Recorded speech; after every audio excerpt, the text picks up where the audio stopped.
The scale of the global humanitarian crisis that has been unfolding since the Arab Spring precipitated revolt and instability across the Middle East in 2011 can feel overwhelming.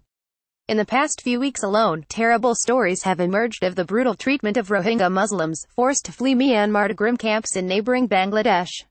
A fortnight ago, CNN ran a devastating film shot undercover in Libya, showing young migrants from Nigeria being auctioned into slavery.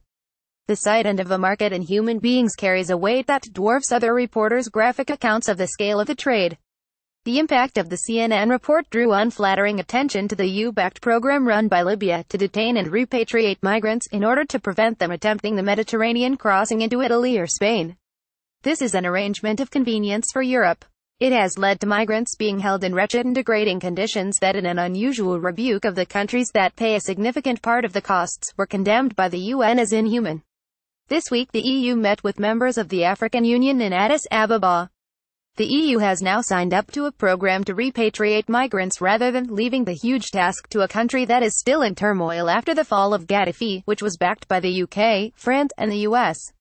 The great majority of the world's displaced people flee to the nearest safe place, often another poor or middle-income country. In the past year, 1 million refugees have arrived in Uganda from South Sudan.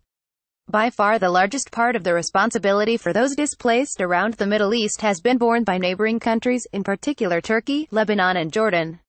Europe has been reluctant and defensive in responding to a crisis for which it is at least partly to blame. There has been a complete failure to agree a fair process for resettlement of refugees across the 28 member states.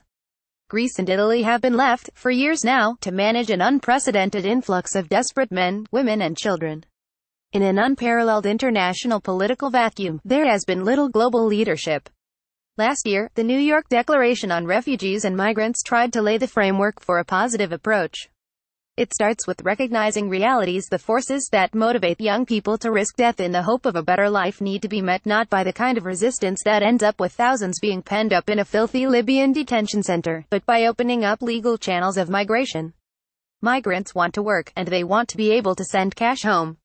Remittances are worth many billions of dollars to the economies of the global south. They cannot replace development aid, but they far outstrip its value. This time next year, a UN refugee summit in Morocco aims to have a program for legal migration in place. The humane policy for migrants would make it easier to distinguish and meet our obligations to refugees, those who flee in fear. The responsibility for displaced people has fallen on poor countries in a grossly disproportionate way. At the very least, there should be a program of education so that every child in every camp has a school place.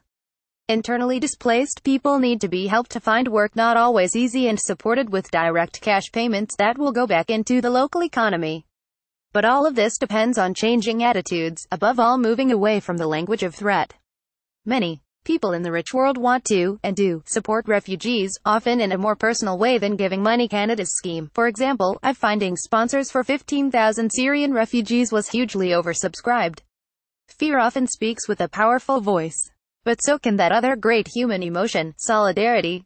The former Foreign Secretary David Miliband has called this crisis a test of humanity. It is one that we must not fail.